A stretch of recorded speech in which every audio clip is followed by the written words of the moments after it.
آل بيت الرسول سلام الله عليكم وتسليم. بشرى لكم أهل بيت إني لكم ذو اشتياق.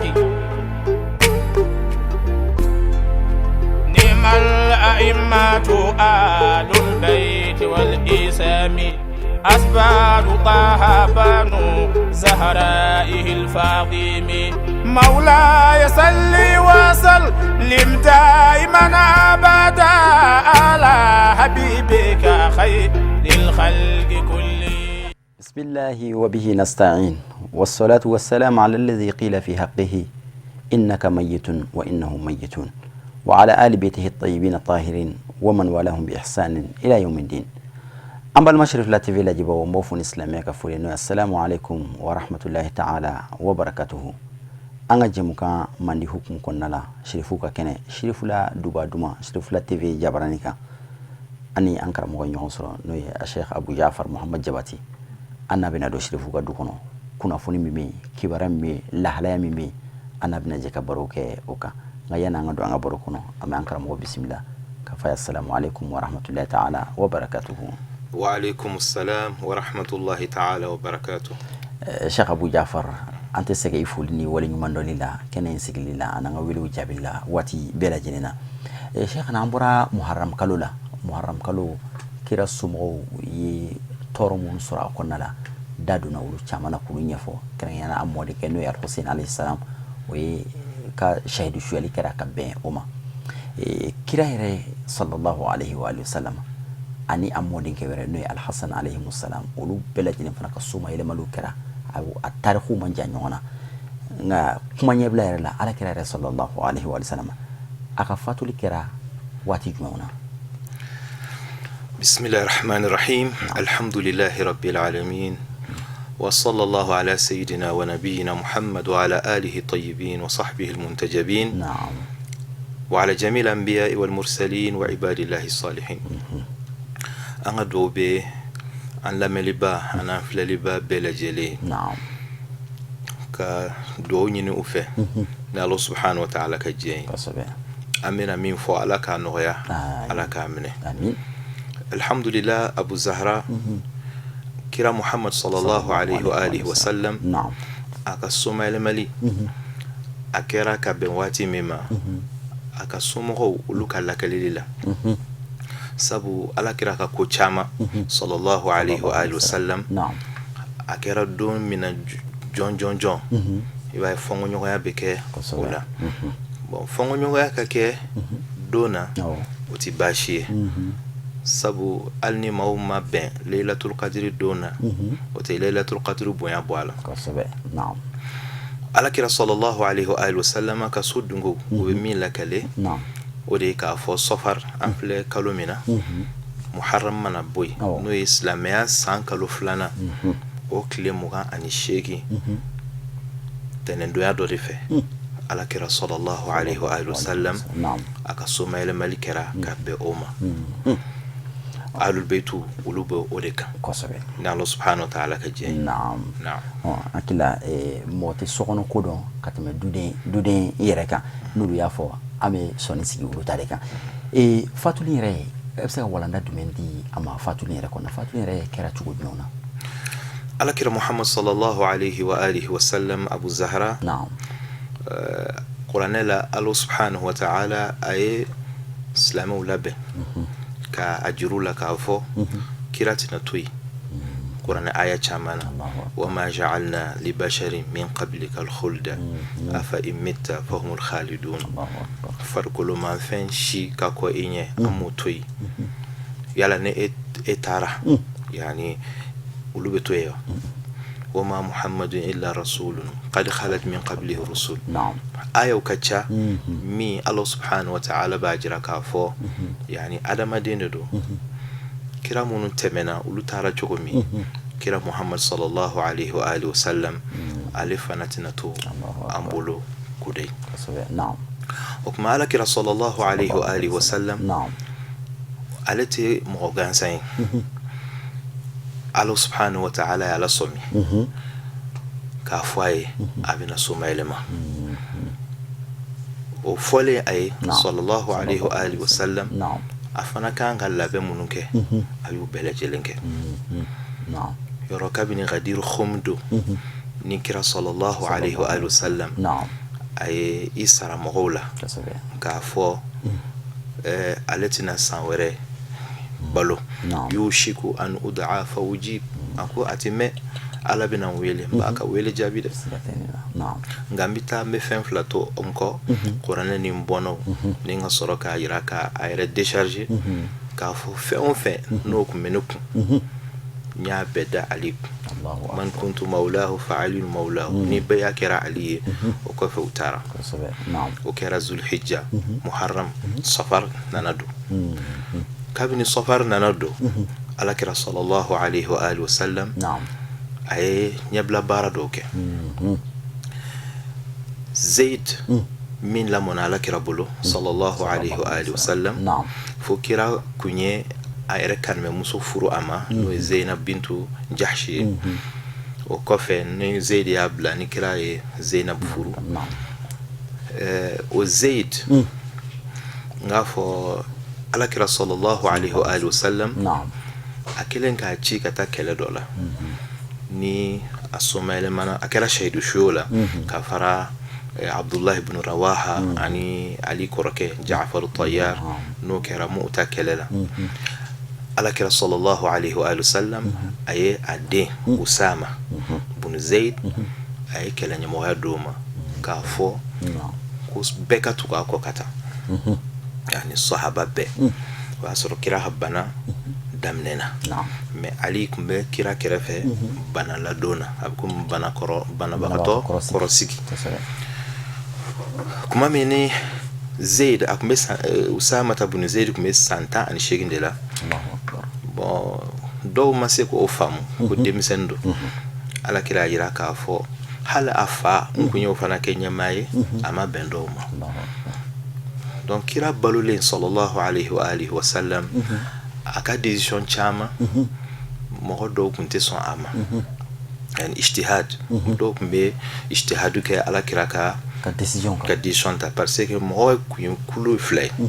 mujtahidu kun bɛ alakira tile yɛrɛ la sallallahu alaihi wa sallam kira mana fɔ olu yɛrɛ bɛ ɲɛ wɛrɛ ɲini a la ani ahlu taslim minnu fana wa yusallimu taslima n'a ko min dɔrɔn an ko o kuma u tugura kɔ u sera yɔrɔ dɔ la u tilala k'u jɔ ye o ma taa k'olu se ka taa ka alakira to yen sallallahu alaihi wa sallam a sanfɛla ka ɲi kuma sanfɛla ka ɲi mais alakira sallallahu alaihi wa sallam ale y'a dabɔ kun dɔ kama alamisa don nana se alakira sallallahu alaihi wa sallam waati bɛ ka surunya a bɛ ka surunya a ko jama ma a ye na ni sɛbɛnni kɛ fɛn ye n bɛ fɛn sɛbɛn aw ye n'a ye o baara a tɛ fili n kɔ dɔw ko bana digira a la a bɛna min fɔ yahjur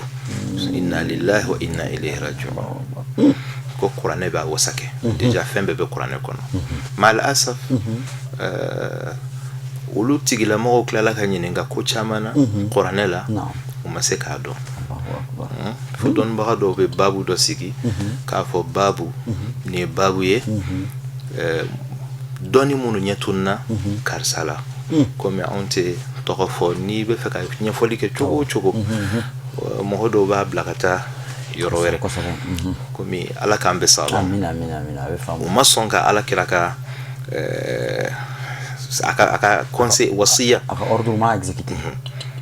sallallahu alaihi wasallam o de la Abu Zahra an ka émission tɛmɛnen na an yira k'a fɔ ala kira yeli a somayɛlɛmalen kɔfɛ ko kɛlɛ minnu kɛra a kɔfɛ munna a ma bɔ k'i yira an bɛ segin an kɔfɛ dɔɔnin ka tila ka don kira ka fatuli la an ko bɛɛ kɔni bɛnnen don a kan k'a fɔ ala kira b'i ye sogo la sallallahu alaihi wa sallam bɛɛ bɛnnen don a kan n'i y'a ye sogo la fana a bɛ komi i y'a ye kɛnɛ kan munna an m'i yɛrɛ yira sogo la o kelen kelen bɛɛ la fana n'i sera ka jaabi min dɔw la fali jawabu el jawabu o jaabi in dɛ o jaabi de fana ye a m'a yɛrɛ yira a m'a yɛrɛ bange kɛnɛ kan bɛɛ lajɛlen fana ye ala k'an bɛ sababa ma o kuma Abu Zahra tɛnɛn don nana se alakira sallallahu alayhi wa alihi wa sallam ko mi kuma bi caya o de la ka foko alakira sallallahu alayhi wa alihi wa sallam ko aya foko ay Abubakar bla aka selni mo hoyi bon irwaya kacha do ba ira ka fo ko alakira ko de ko mo Abu Dawud ala sunan Abi Dawud alakira ko de ay dobla ka selni mo hoyi muru ahadakum aw muru man yusalli bin nas bon fongo nyogana nakala doko utara Abubakar nyini ma Abubakar we Umar de Umar commencera ka selni mo hoy minge kira ye Umar voame ko ay Umar te kay fo Abubakar donc iro ay werela o bayira ka fo ko Abubakar commencera ka selni mo hoy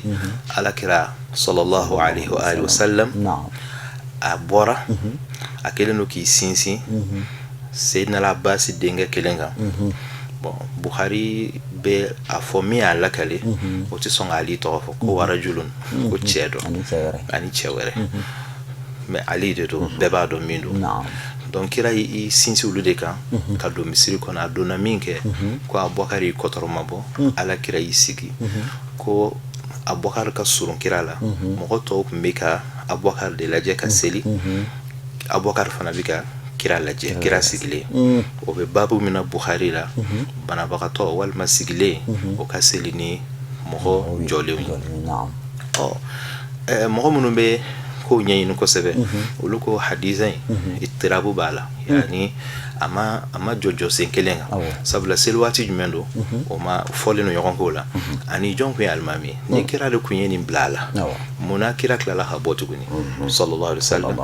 o kuma ni ho sele mindamne kira yo ode wiliwa wala ma ko kara chugudi donc ko kacha anofe kon ba fi dron ala kira sallallahu alaihi wa sallam abana ba to koni aduna misiri kono Abubakar sellani mo ho kira sellani mo ho we deba wore kuma mi ala kira sallallahu alaihi wa sallam na dona misiri kono ki ibraw debala yani nunu qissa nunu la kalili ambe tashire tala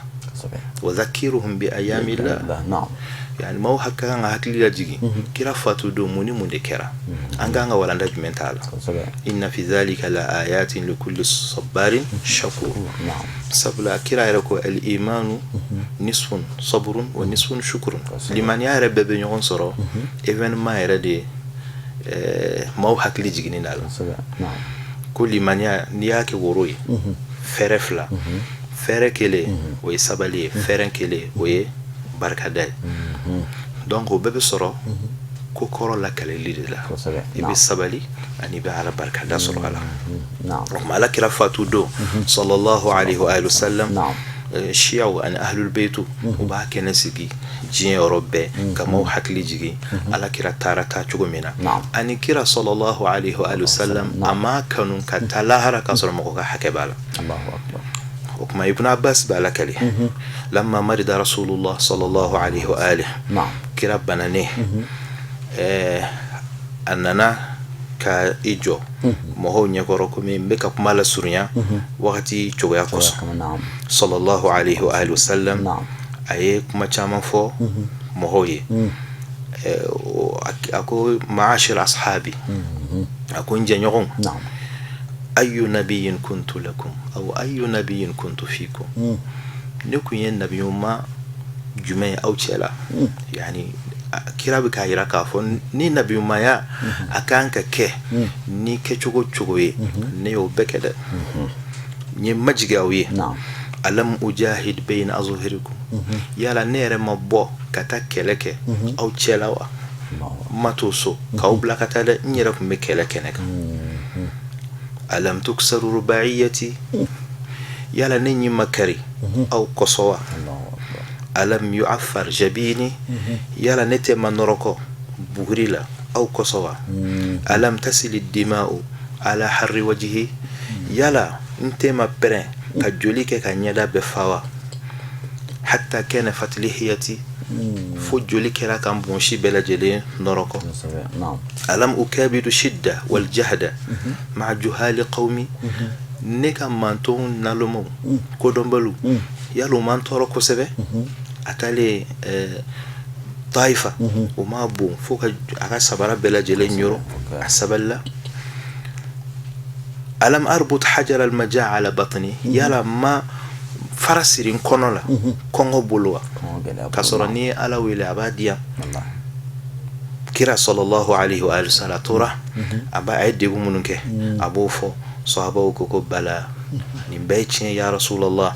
laqad kunta lillahi sabira ikun saballenu kujugu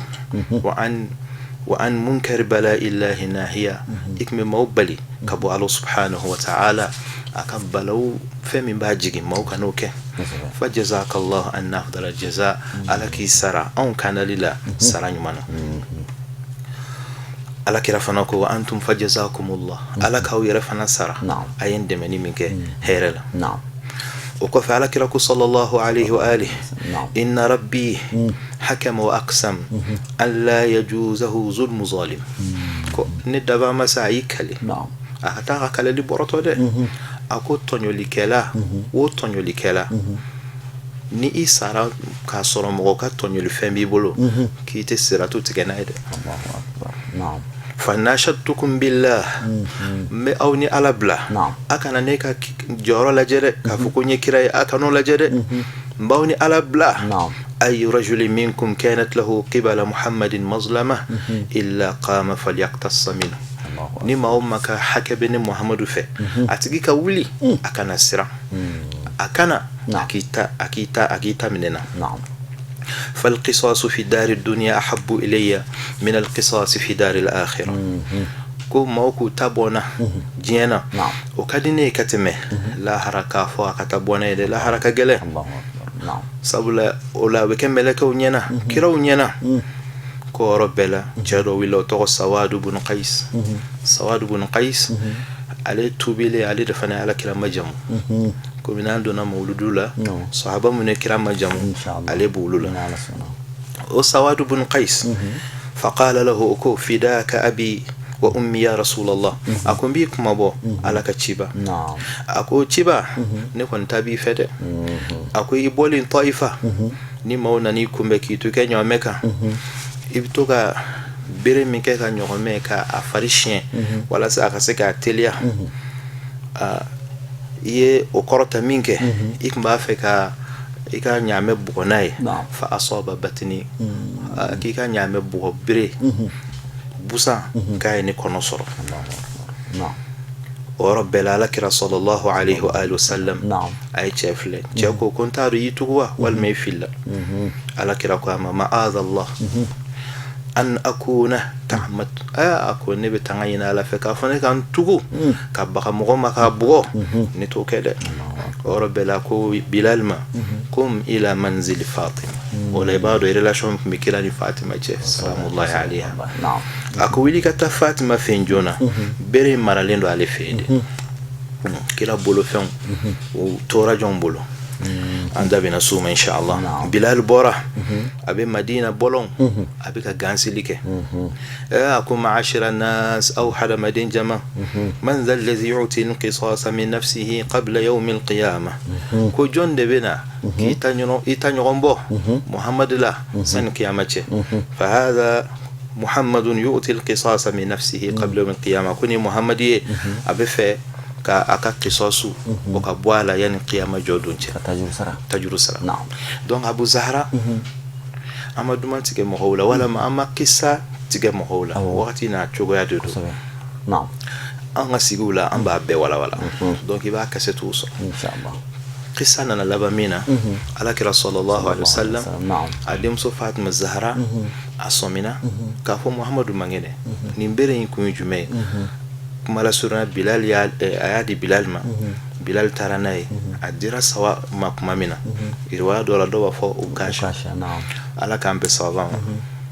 وتباشي مكوين كوني كرا أكشن كوني كرا كمامنا ناديرا سوا دوما بن قيس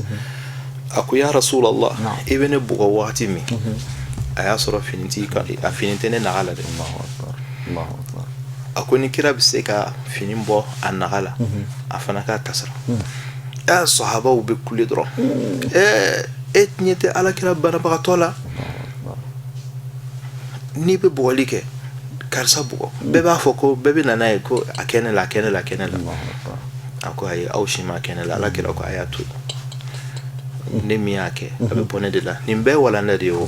ya Aba Zahra donc o kɔfɛ sa kira kelen ka fini bɔ a kɔnɔ barikama in o ɲɛma sawa a nani da de bari alakira nagala a ko a'udhu bi mawdil qisas min batni rasulillah min an-nar a ko ala ne ta min kun bɛ alakira fɛ sallallahu alaihi wasallam ni kun kan ka ta ɲɔgɔn bɔ ala yan ala min dabaro la kira barika kama ngana jini Allahu akbar donc alakira sallallahu alaihi wasallam a ko yo min kɛ ko a diyara n ye ala sɔnna ma e tɛ jini donc Abu Zahra o y'a sɔrɔ kira sallallahu alaihi wa sallam a ye wasiya di a ka ahlul baytu de ma kɛrɛnkɛrɛnna Ali k'a fɔ olu de k'a ko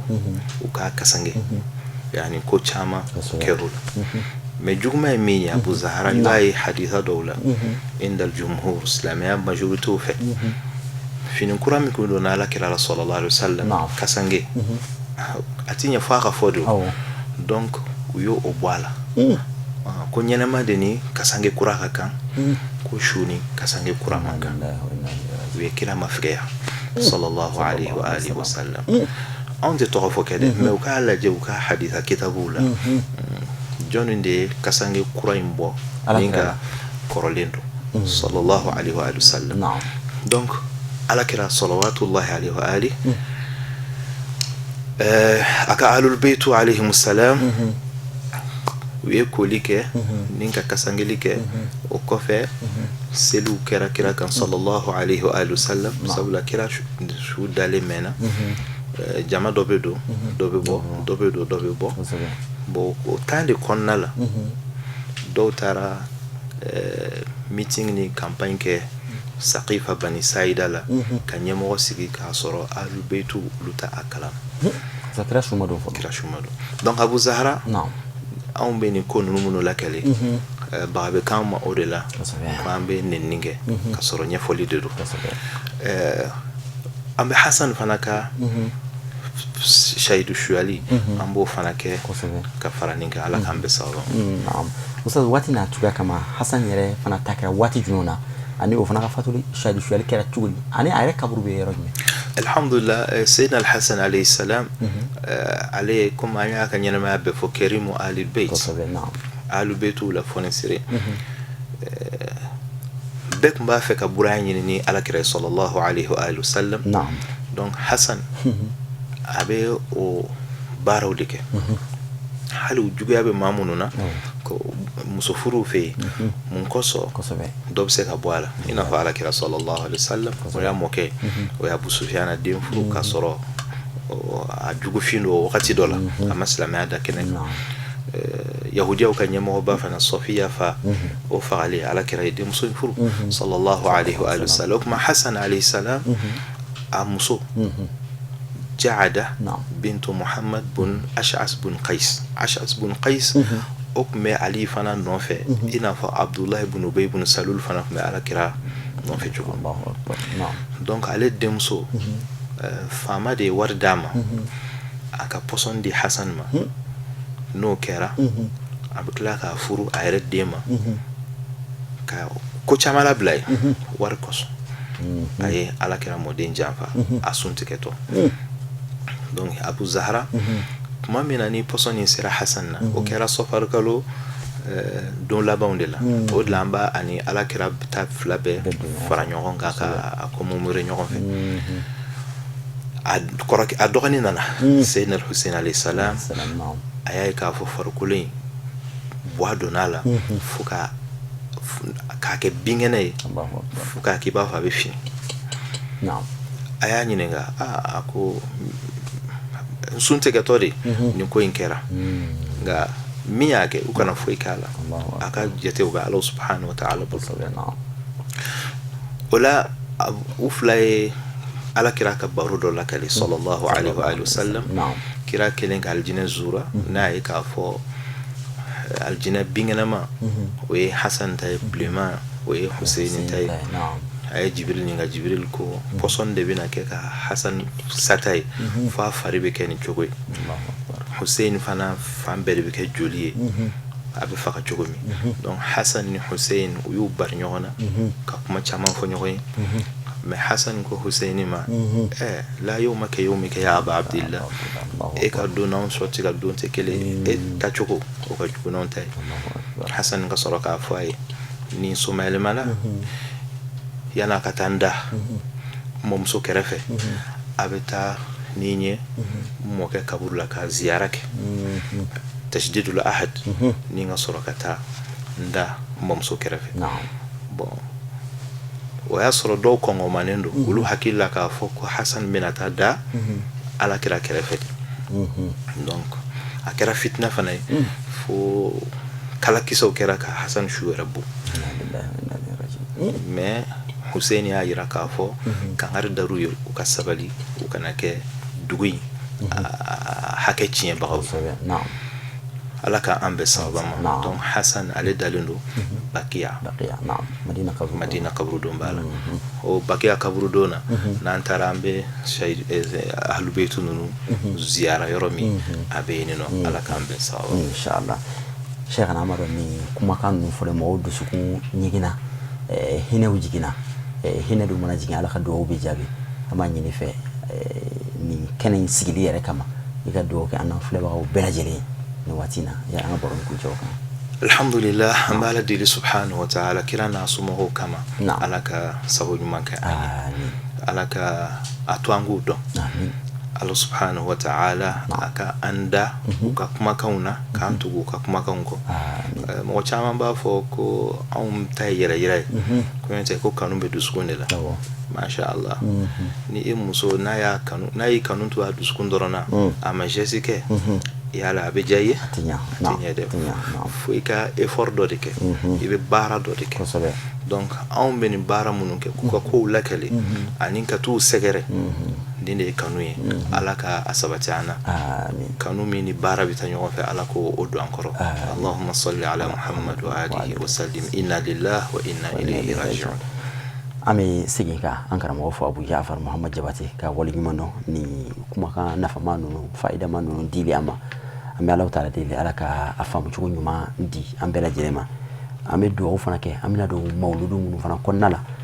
mawludu ala k'a yira an na hɛrɛ la ka kɛnɛ ninnu sigi hɛrɛ la ka wuli hɛrɛ la ni ala sɔnna ma n'a waatiw fana sera an da bɛna se a ma Cheikhana an bɛ folikan kɛrɛnkɛrɛnnen ka taa an balimakɛ dɔ ye Mukhtar Kulibali ka bɔ Kalana an y'u wele min da k'a fɔ ko jɛmukan in k'an ka dɛmɛ a ye bolomafara dɔ ci ko ka dɛmɛ kɛ o y'ale ka bolomafara ye dɛmɛ ye ka taa jɛmukan in ma an b'a fɔ ka waleɲuman dɔn ka dugawu kɛ a ye ka dugawu ɲini a fɛ ka segin ka aw yɛrɛ fana fɔ ka waleɲuman dɔn aw ka jɛmukan in kanuli la an b'o fɔ waati bɛɛ lajɛlen ni jɛmukan in kanuli n'a bɛ fɛn dɔ ko fɔ a bɛ aw ka sherifu kanu de ko fɔ a b'aw ka kira somɔgɔw kanu de ko fɔ an bɛ Alahu taala ala ka kira somɔgɔ ninnu ala k'u kanu don an dusukun na ala k'u dɔnniya jira an na ka tugu nɔfɛ ala k'o nɔgɔya an bɛɛ lajɛlen an bɛ Alahu taala ala ka jɛmukan nataw jira an n'aw bɛɛ lajɛlen na assalamu alaikum wa rahmatullahi ta'ala wa barakatuhu آل بيت الرسول سلام الله عليكم وتسليم بشرى لكم أهل بيت إني لكم ذو اشتياق نعم الأئمة آل البيت والإسام أسباب طه بنو زهرائه الفاطم